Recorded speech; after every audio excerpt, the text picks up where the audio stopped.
Hi, my name is Suzanne Leslie for Learner's Edge. Welcome to the webinar on teen mental health. We are so happy you're here. I am the lead curriculum and instruction specialist at Learner's Edge, and every day we talk with teachers just like you who are looking for new strategies to help in the classroom.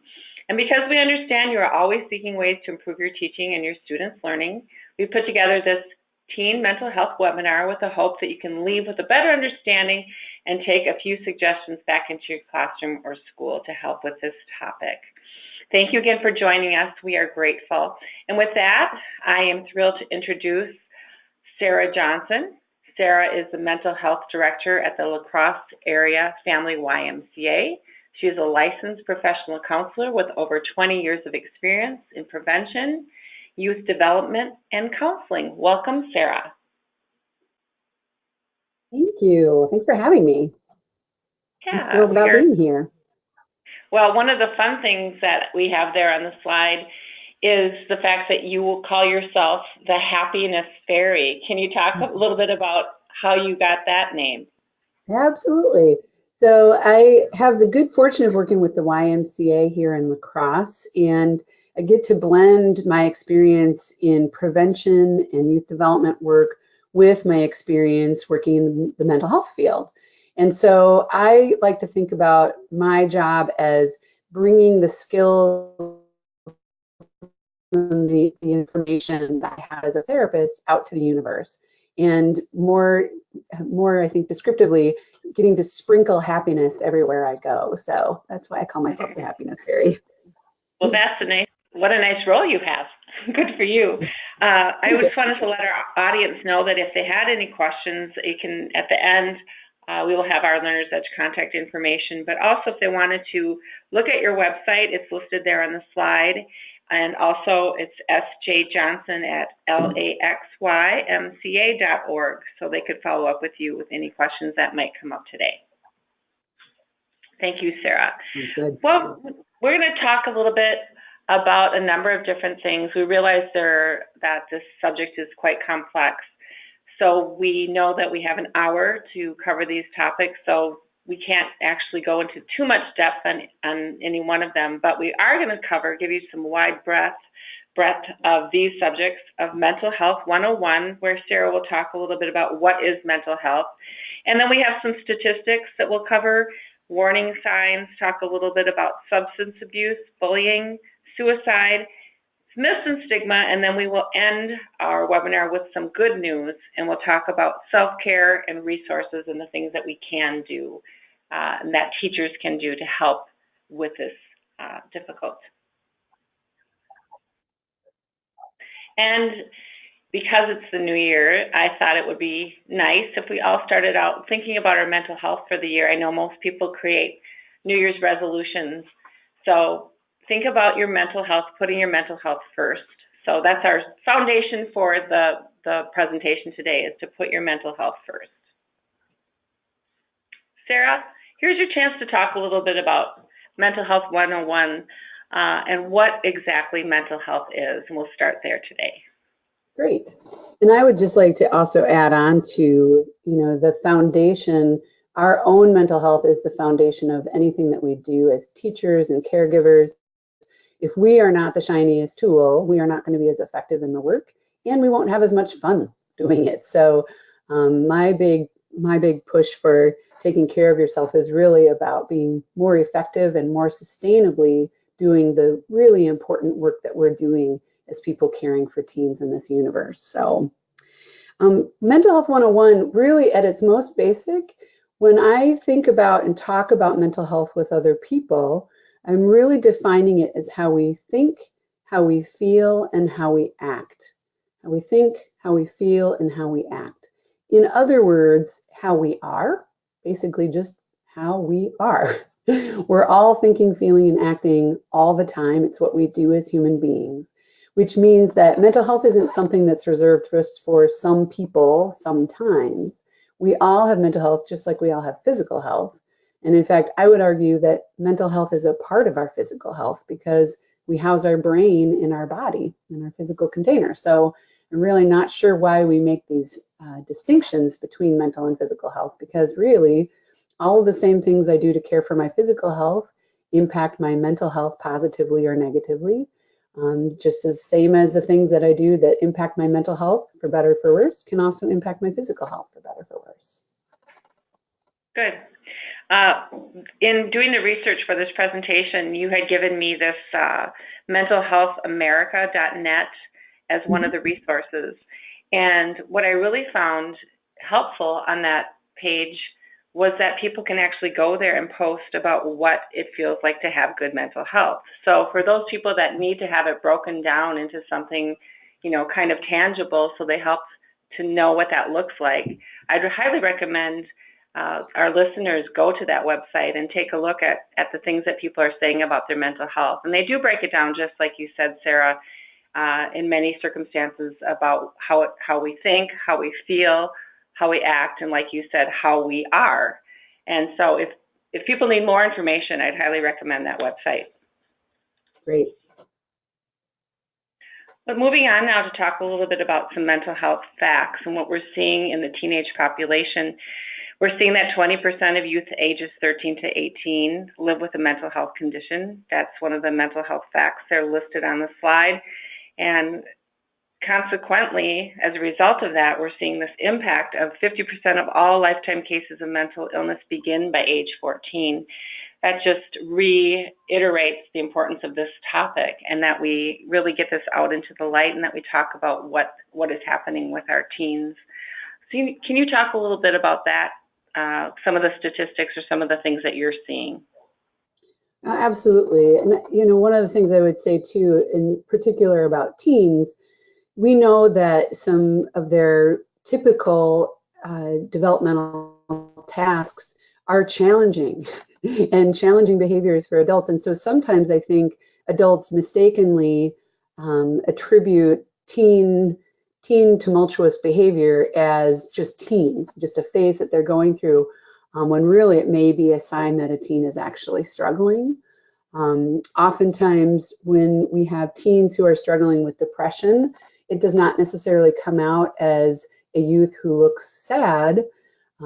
It looks more like oppositional or defiant behavior. So sometimes our teens who are our most difficult students in our classroom because they're challenging with their behavior and appearing checked out, it's not that they don't want to care, it's that they are actually struggling and that they've got depression going on. Good points. Yeah, I think that is something that all teachers can relate to, that making that distinction, and parents as well, adults, between the tumultuous behavior and them just being teens. So I think we do that. I think, you know, I definitely have made the mistake of assuming that it's just teenage behavior, and it is difficult to make that distinction. That's a good point. In this next slide, we talk about youth mental health and how it's worsening, and that the access to care is limited.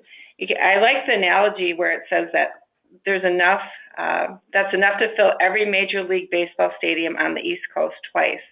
I just think that really paints a nice picture for people so they understand how much youth, the severe youth depression has increased. And again, it's that awareness piece. So what are some of the warning signs that we can look at and look for as adults and as parents and as teachers, Sarah? Let's talk a little bit about that. Mm-hmm. Yeah, and I would actually direct people to the Change Direction website as well. I think that's in our resource list. It gives us a nice 5 signs of suffering, so it really kind of simplifies what to look for. And when I think about teachers, that teachers are really an advantage because they get to know their students really well. And so they can maybe see warning signs early on. So a really simple warning sign to take a look at would be personality changes in a youth, seeming uncharacteristically angry or anxious or agitated. So really looking at different kinds of mood swings for them. Isolation and withdrawal, so pulling themselves away from their typical activities or their typical people that they hang out with. Seeing a diminishing self-care, so whether or not they are somebody who typically, you know, dresses super fancy, but if you're seeing seeing the decline in how they're caring for themselves, either in their hygiene or even how they're caring for themselves in terms of like getting enough sleep or eating well or substance use. Hopelessness would be a big, big red flag. Hopelessness is something that is a really, really common symptom of depression, and left unchecked can be very, very dangerous, can lead to suicidal thinking and behavior. So as I look at our warning signs here too, we're looking at, obviously a really big red flag there, that second one, trying to harm or kill oneself or making plans to do so.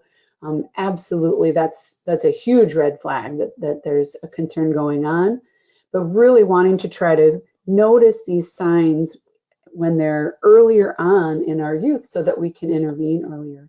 Because the good news about mental health concerns are, just like anything else, the earlier we catch it and the earlier we intervene, the easier it is, and the greater likelihood that we're going to have a good outcome from that. Good.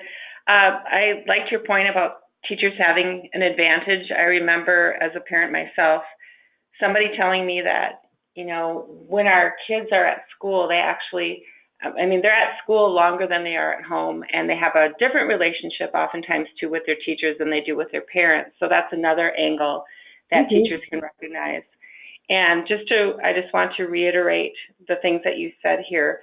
You talked about personality changes we should look for, uncharacteristically angry, mood swings, isolation or withdrawal, diminishing self-care, and then you said hopelessness was a big red flag. Also, you said that early intervention is, like you said, with many things, it makes things better and easier. So I just want to make sure our audience really, really heard that. Thank you. Yeah. I know that self-medication plays a role with many when it comes to depression and mental health issues. So I wanted to talk a little bit about substance abuse and mental health. Would you do that, Sarah? Absolutely. I talk with teens a lot about this, and it's interesting when I ask them about symptoms of depression, this often comes up as a symptom. And I would clarify and say that substance abuse is not necessarily a symptom of depression, and they're often correlated. And so I ask them to think a little bit about why that might be. And you just hit the nail on the head. Self-medication can be a factor. So for somebody who is suffering and struggling internally, really just wanting some relief from that, substance use doesn't make sense, but it makes sense that somebody would maybe be using that as a way to have some relief from that sense of psychic pain or sometimes even physical pain that we have when we've got depression going on. When I ask teens, why is that probably not a great long-term solution? They're able to think that through in a couple of ways. One would be that really, if you're thinking about using alcohol or other substances as a medication, the problem is if you've got depression going on and you're adding depressants to your system, which alcohol and many other substances are, that's a recipe for multiplying that depression. So really, in the short term, it may feel like it gives a sense of relief, but there's a larger outcome that is really, really bad. Not to mention for a teen, if they're getting caught using alcohol, then maybe they're getting consequences in terms of detentions or being in trouble with parents and feeling like they're disappointing others. So it can have some social effects that can also make things worse. On the flip side, if we think about an adolescent who's experimenting with drugs and alcohol but does not have any mental health concerns going on currently, that they're taking a big risk, because the developing brain is developing to such a great, awesome electricity amount in teenhood that adding substances can be a dangerous mix just generally. And certainly if that youth has any family history of depression or other mental health concerns, they are at much higher risk of alcohol or other substances triggering some of those or contributing to the onset of some mental health concerns. Mm-hmm. Yes, all very good points. I like that you said that you actually ask the teens why they think that could be problematic and have them kind of figure that out, and then that you talk to them about depression, and then adding a depressant, which is alcohol and many other drugs, how that can exacerbate the problem. So I think that that's an important point. And then, like you said, the social impact, too, of them being caught using alcohol, and that's illegal, that could create a negative spiral. And then your last point about brain development and how that could affect their brain development. All very good points. Thank you. Yeah. Let's move on now and talk a little bit about bullying. I think you'd have to live under a rock to not recognize that bullying is a huge problem and something that we all need to be aware of, especially as educators, and how bullying comes into play with mental health and even with suicide. Can you talk a little bit about bullying, please, Sarah? Yeah, and I think, there was a series on Netflix this last year, 13 Reasons Why, that brought up a lot of attention to this issue. And I would say there's a lot of reasons why there are concerns about that series. I'm not going to talk a whole lot about that, but what I would say is bullying is not a cause of suicide. However, if we think about a youth who's vulnerable, who's also experiencing bullying, it can be something that increases their vulnerability and increases the likelihood that they may be looking for some kind of relief. So absolutely, bullying, it can have a huge impact on how a youth feels and how a youth behaves. So again, as we're thinking about looking at signs of concern in a youth, if we're seeing a youth who's starting to miss school, that could be a sign of a lot of different things. That could be a sign of depression. It could also be a sign that they're not feeling safe in their school as a result of bullying.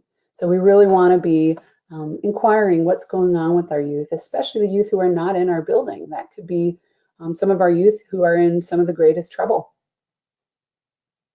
Mm-hmm. Yeah, in the next slide, we talk about what, where, and why.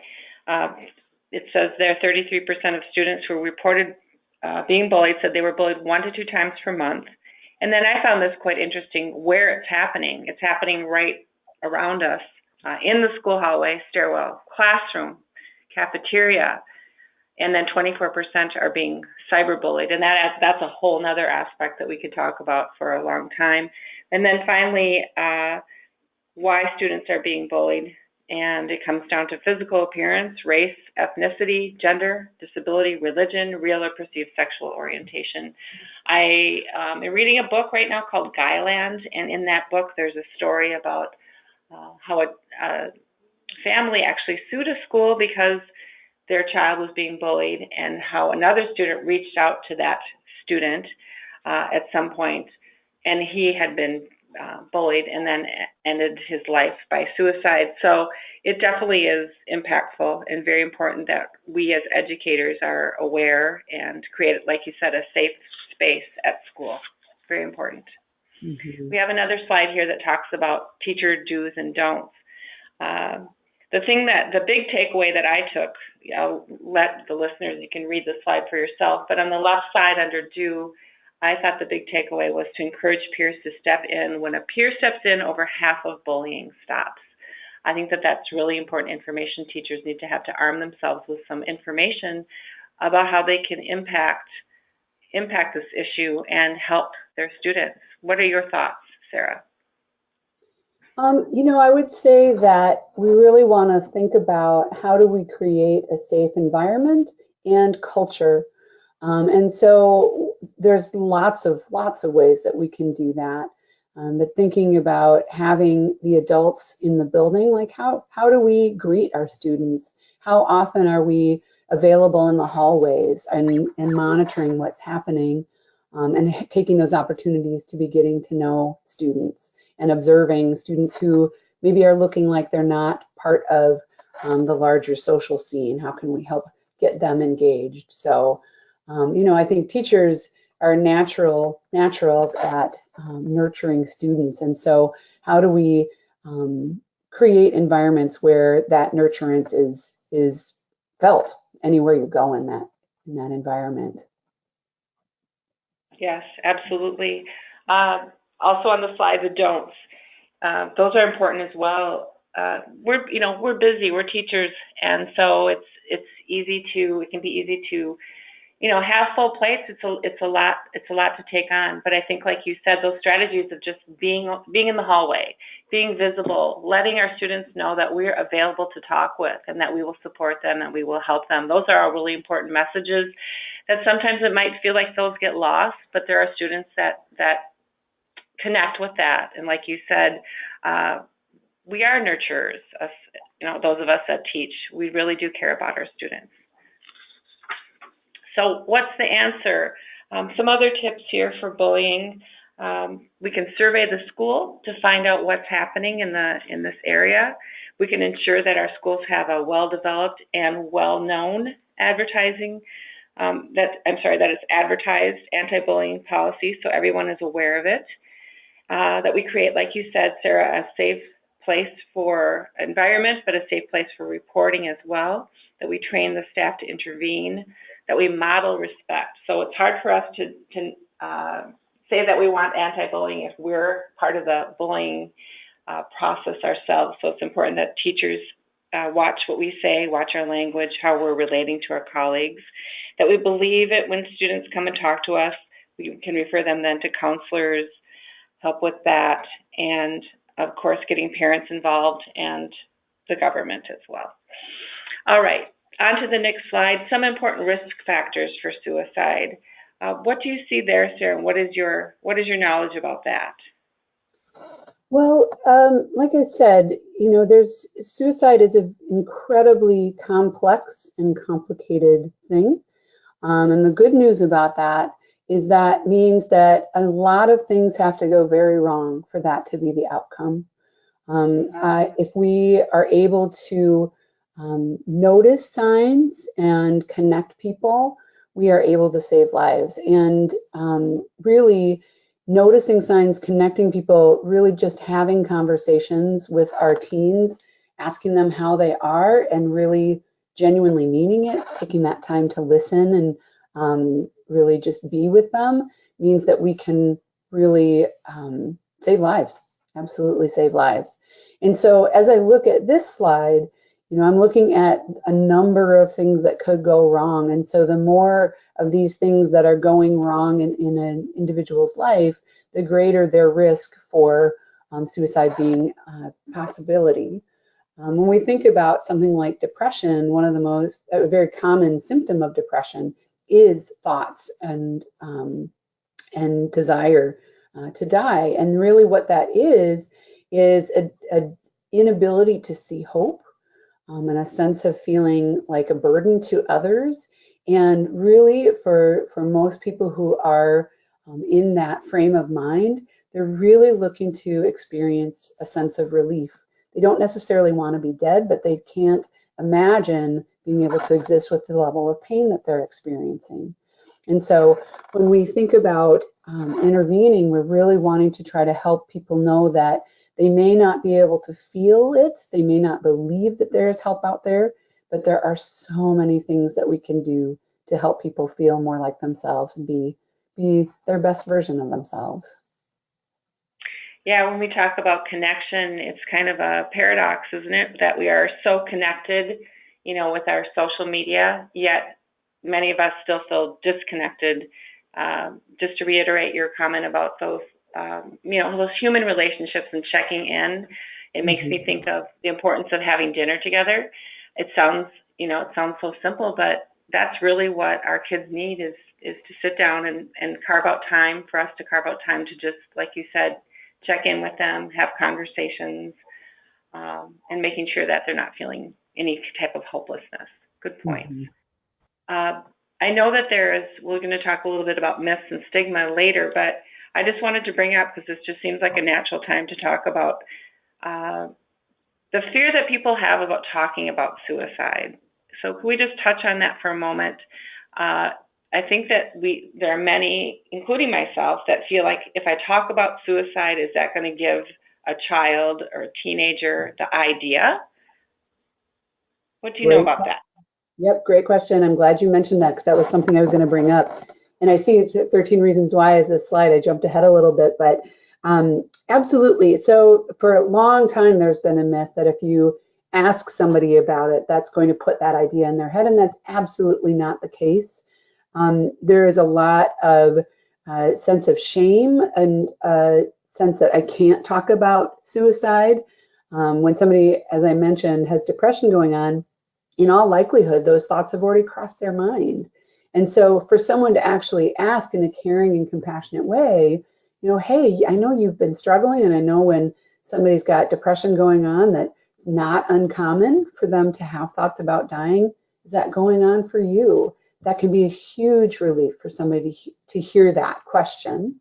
And certainly it's not going to put the idea in their head. And if they're not having that thought, they'll say, no, that's not going on for me.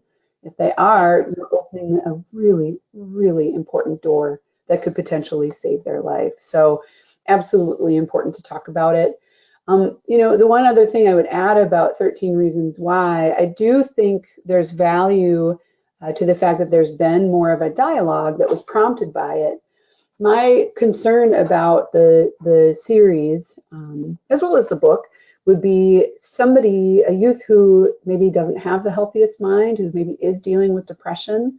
If they are not able to talk it through with anyone, I think that can be a very dangerous thing.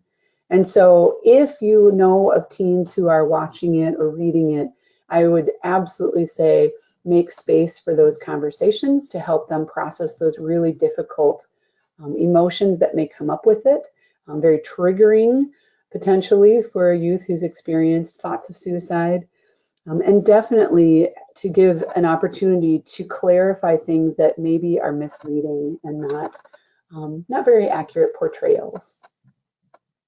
It sounds like it all comes down to communication, which so many things do. Just like you said, the value in dialogue, the value in clarifying, and hopefully, if anything good comes out of this, television show on Netflix called 13 Reasons Why, that is it, and that it cracks open it gives us a way to have the conversations. Mm-hmm. Yep. This slide, there's it's some friends of mine, college students. There's these kids that are college students. They reached out to me. I was talking to them about this mental health webinar, and they said they started this nonprofit, and it is intended as a way to spread awareness and to be a kind of a clearinghouse for money that they have donated or that they earn themselves, and then they share that money to different companies that help with suicide awareness. So I just wanted to have a slide out there so people were aware that there is a company that these kids started. I asked them about their mission, and the gentleman, Ryan, who started Spread the Lifeline, it was his friend who took his life when he was in high school, and so he felt compelled to do something about it, and so he started this nonprofit. So I just wanted to make people aware that there are plenty of different resources out there, and included on this slide too is the National Suicide Prevention Hotline for those of you who might be listening and would like that information. It's 1-800-273-8255. We talked a little bit about the myth of talking about suicide and how that might exacerbate it or make it happen. What other myths are there, Sarah, that we could maybe dispel today and talk about for a few minutes? Yeah, I think that, that sense of only some people have mental health, it just kind of cracks me up because we all, like I said, have mental health. We all have our health baseline, and there are things we can do to impact that for better, for worse. And as the Happiness Fairy, I'm here to help people try to learn what are the things that help them feel better and more like themselves. So we all have mental health. There's some days that are better and worse than others. And so that would, I would say, won't be one of the biggest myths. Mm-hmm. Anything else that you can think of? Any other myths that are out there about mental health? I mean, I know earlier in our conversation you talked a little bit about family history. What do you know about family history and that impact on mental health? Well, if we think about mental health as physical health, just Mhm. like other illnesses, there are many illnesses that if I have a family member who has, diabetes or heart disease, I'm at higher risk of having that. Doesn't necessarily mean I will get that, but I may. And there are things that I can do to manage that risk and reduce the risk that I exacerbate that. So family history can be very, very connected to this issue. Another thing that I would think about with myths are, I think people are uncomfortable talking about things that are difficult, which is completely natural. And sometimes I think a myth around mental health and discomfort is don't if you don't talk about it, it won't impact you. You won't have to be uncomfortable. And the problem is that actually can make things worse. Not talking about it can be really toxic and can be really difficult, and can also mean that you're limiting yourself in terms of um, ideas for how to manage how you're feeling and what you're experiencing. Another significant myth that I would like to bring up too has to do with the idea of somebody who has mental illness is dangerous or that they're violent. And in the vast majority of cases where somebody's struggling with mental health concerns, they are much more of a risk to themselves than they are to anyone else. So that's a really important thing to consider, is that this kind of idea that people who have mental illness are dangerous, it does not play out. Mhm. That's a very important one to dispel. Uh, what you said about uncomfortable talking about things that are difficult, that is natural. Two things I'd like to say about that are, by talking about them, uh, if we can start small with smaller subjects, maybe the first time we sit down and have a conversation about mental health, maybe we start small. We, don't tackle the big stuff, but we talk about smaller things that are impacting our lives, and practice that, practice those conversations. We can even role play, and that helps us become more comfortable. So we talk about smaller things and move on to the bigger things, and that gives us more comfort as we get older and grow up. So like you said before about early intervention helps things get better. It helps all of us. And then the different myths, correct? The family history myth, and that somebody with mental illness might be dangerous or violent. Those are important to dispel. Thank you for that. Mm-hmm. Stigma. This slide, as you can see, there's 3 steps that can help reduce the stigma of mental illness. Live it, share it, show it. Talk a little bit about those, please, Sarah. Yeah, absolutely. And this kind of piggybacks on what you were just saying, Suzanne. I think dispelling that myth that you have to be a psychiatrist or something to be able to talk about mental health, that's just very funny to me, because really, especially if I think about Minnesotans, we say, "How are you?" to people how many times a day? I don't know how many times a day, thousands of times a day. Every time we cross somebody's path, we say, "How are you? How are you?" And, a lot of times that's really more of just kind of a little verbal tick. And what I'm saying is, if we were to say, "How are you?" and mean it to everyone we saw, that's what talking about mental health is. Asking somebody genuinely, "How are you? How are you doing? How's your life? How's your stress level?" All of that is a conversation about mental health, right? How we feel, how we act, how we think, those are all within the realm of any one of us to ask about. Like, how are you doing? How are you thinking? What's your head been like lately? So, thinking about learning how to be stigma free, having those conversations and genuinely listening to the responses, genuinely trying to look for what's the subtext underneath what somebody answers. What is their body language telling you? What is their behavior telling you? Can really help us make huge strides towards really connecting people in an effective way. Yeah, your comment about in Minnesota and our stoicism, I think that's a good point. For those of you who don't know, we are a Minnesota-based company at Learner's Edge, and we do see that here. We do have that maybe all humans do, human nature. We don't want to, quote unquote, burden other people with our problems. But like you said, listening, connecting, talking, having those conversations, those are important ways to make sure that the stigma of mental health goes away, that we talk about it, we all have it. Like you said, we feel it, we act it, we think it. Good points. Each year on October 10th, we have a World Mental Health Day. So very important that we all know about that, 10-10. Sorry, I skipped ahead to another slide there. So why don't we go back to the one before. It was very important, Sarah, to you to talk a little bit about why your own self-care is critical to your students. So let's talk about that first before we talk about Mental Health Day.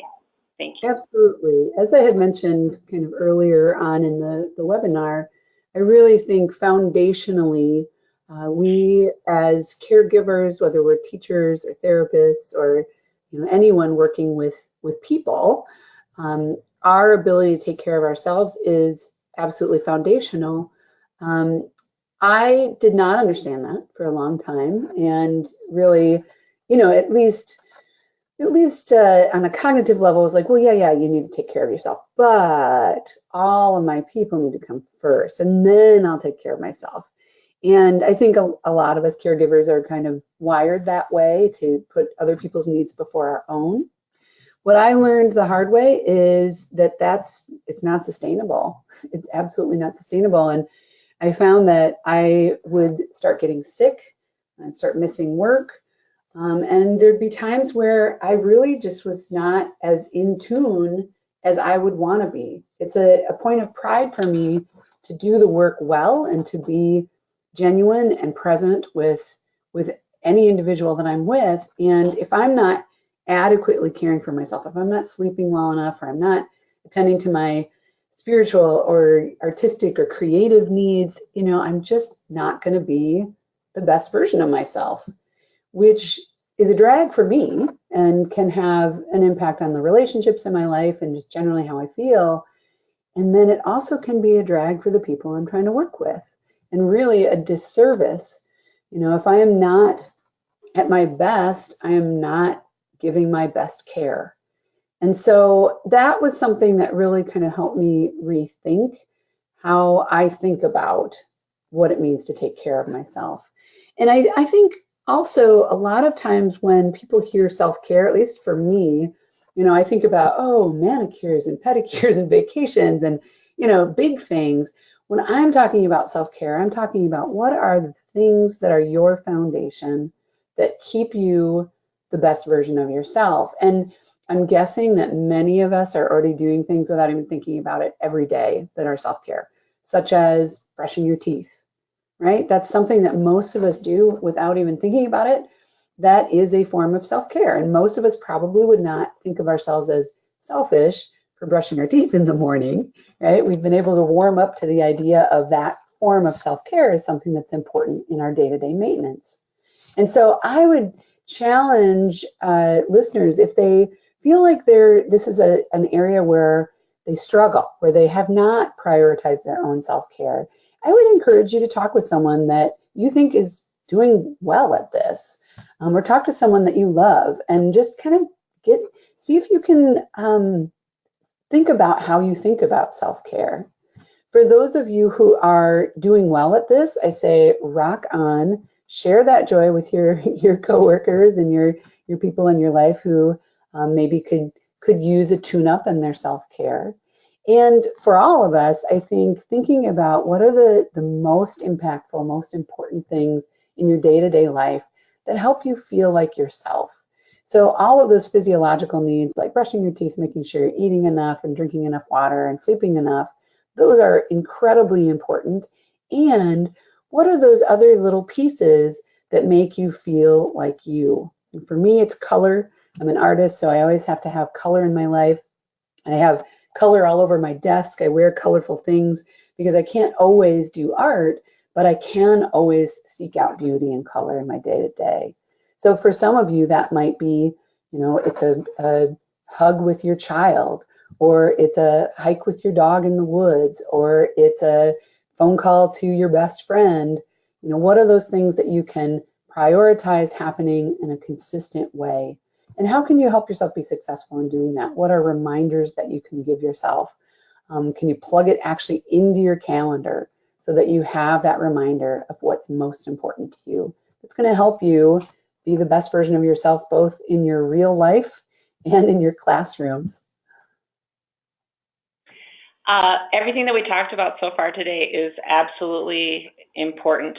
But out of all the things that I think you've said today, I think that this is really the most important thing, because like you said, it's not sustainable. We can't help others if we're not taking care of ourselves.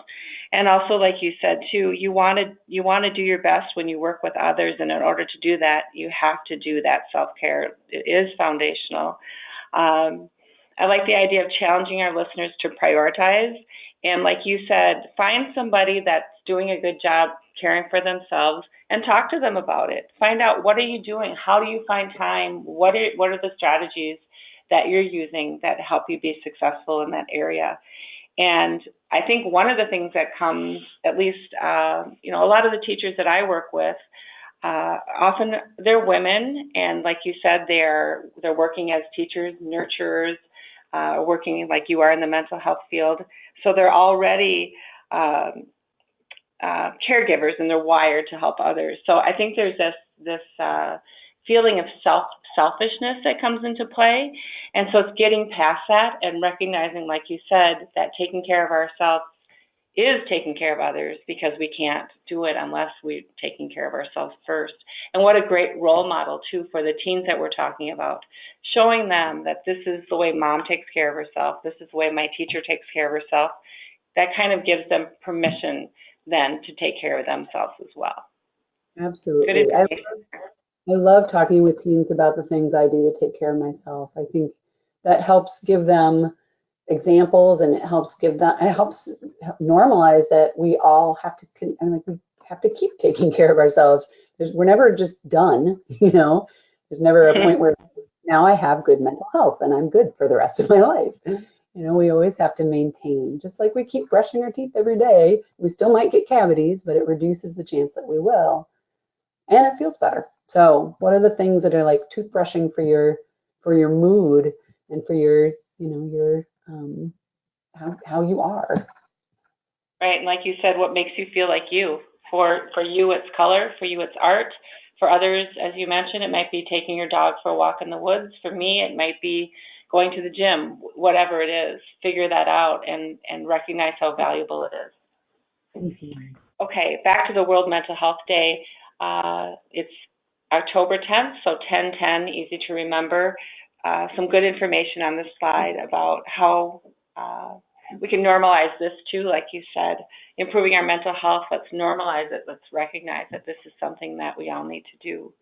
I want every listener to mark 10/10 on their calendars, so they are creating that awareness piece and talking about it with their students. Very good stuff there. Can I add something? Go ahead. I would say, yes, absolutely, World Mental Health Day, and I would argue that every day is Mental Health Day. And so, again, we have the opportunity as educators that we get to see teens more sometimes than their parents do, and we can build classrooms that are consistent and predictable and safe, and have all kinds of environmental reminders that we want them to talk to us. So what are opportunities in your classroom space and in your schools to have posters and reminders up to take deep breaths and to talk, and that mental health is physical health? I'm thinking about our teen center. We've very intentionally here in every single room tried to include artwork and reminders, and many of it in teens' own handwriting, that their mental health is important to us. So I challenge listeners to think about, is your space conducive to youth being even remembering or even knowing that we want them to talk with us? Yeah, mindfulness is very popular and important right now with teachers. I know we have a couple of courses on mindfulness at Learner's Edge, And it's even just stopping when you're teaching and saying, I need to take a breath right now. And I've seen some videos of teachers while teaching saying, you know what, we're going to stop right now what we're doing, and we're just all going to take a breath. And that, as simple as it sounds, is changing. It's stopping. It's that recognition of I'm feeling overwhelmed. There's too much, and I'm going to just stop and do that. So role modeling that, like you said, and creating these spaces that are recognizing the impact of mindfulness, all very important. This reference and resource slide is exactly that. The references that I used to create the PowerPoint, and then the resources that you suggested as well, Sarah, and so many more. You can go to any one of these and go down a rabbit hole with more and more. The CDC is a wonderful one. Obviously, NAMI, is that how you pronounce that? NAMI? NAMI. So a lot of good stuff there. I encourage our listeners to check those out if they want more information about this topic. And then lastly, we do offer 2 courses here at Learner's Edge. Minnesota teachers are required to take a mental health course. Each of these courses are offered for 1 credit. $854, Caring for the Mental Health of Your Students, does include some information about suicide, which is required in Minnesota as well. And it includes K through 12 information. And the course 915, Caring for the Mental Health of the Young Learner, is for those of us working with children 0 to 5. These are both recently updated too, so good courses there for those of you that are interested. Questions? Sarah, do you have any questions? Or I have a couple things I would like to add, actually, if that's okay. That'd be great. One of the things that I did not say that I was remiss in not saying is, teachers, you are amazing, and thank you so much for what you are doing. You are every day with our young people, and that is, I know young people, that is not an easy job. So thank you so much for your tenacity and your passion and your compassion with this, our new next generation. You make all the difference in the world, and definitely I could not do your jobs. I really, really value you. I also want to add, one of the things I know about teachers from having worked with teachers for a long time is that passion and that compassionate nature sometimes allows you to believe that you're supposed to do everything, that you're supposed to be the therapist and the psychiatrist and the nurse and the parent and everything. And so I want to caution you against feeling like you have to do it all for any one youth. It takes a village to raise a child is a phrase that we've said for years and years, because it does take a village to raise a child. And so thinking about your own community, one of the resources that we did not have listed there would be 211, which in many communities can be a support line or a crisis line. It can also be a resource line and can be a good way to get a sense of who else in the community can be supporting our youth, because you cannot do it all in your classroom. And certainly if you've got teens in your classes who are not ready to learn because they're struggling with what's going on at home or what's going on internally or with mental health concerns, you're not probably going to be able to teach them without helping them get other help beyond what you're doing. So don't feel that you have to be all and do all for every student. It's okay to enlist support for yourself and for your students. In fact, it's healthy. It's a good thing. Those are great things to say. Thank you for taking the time to point those out about teachers' passion and compassion. And I think there is a lot of pressure that educators feel to try to do it all, like you said, to be the parent, to be the nurse, to be the teacher, to do all of that. So you're saying that it's 211 and it's a support line and also a crisis line, but you said there are also resources there as well. Yes. Let me ask you one question, Sarah. How do you take care of yourself as a mental health educator? What are some of the things that you do to make sure that you're caring for yourself? That's a great question. Thank you for asking it, actually. I'm kind of surprised my mindfulness bell has not gone off. I have a mindfulness bell on my computer that goes off every hour, and I forgot, and I thought, oh, I bet this might go off right in the middle of this webinar. But it's just a chime that goes off every hour on the hour. And when it happens, if I'm emailing, I take my hands off my computer, I stop and take a break and take a breath. If I'm meeting with someone in my office, I'll say, hey, that's my mindfulness chime. There'll be 2 gongs. I'm going to take some deep breaths. You're welcome to join me if you'd like.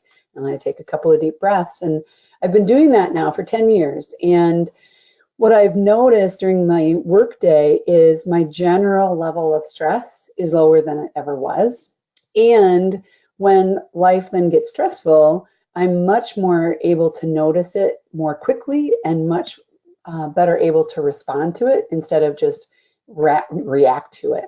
So mindfulness practice, both through reminders like my computer, and then I have my own practice. I do yoga most mornings. I do mindful runs. I eat mindfully. So mindfulness is kind of my jam, and I try to cram it into every activity that I do. And I feel like that's been a really important way to help me care for myself and be more effective in the work that I do. So thank you for asking. Yes. Well, you have great ideas, and you're a great role model for all of us. Sarah Johnson is the Director of Mental Health at the LaCrosse Area YMCA. She's also a licensed professional counselor, and we want to thank you, Sarah, for joining us today to talk about this very important information. And thank you to all of our listeners. Thank you for joining Learner's Edge to learn more about teen mental health.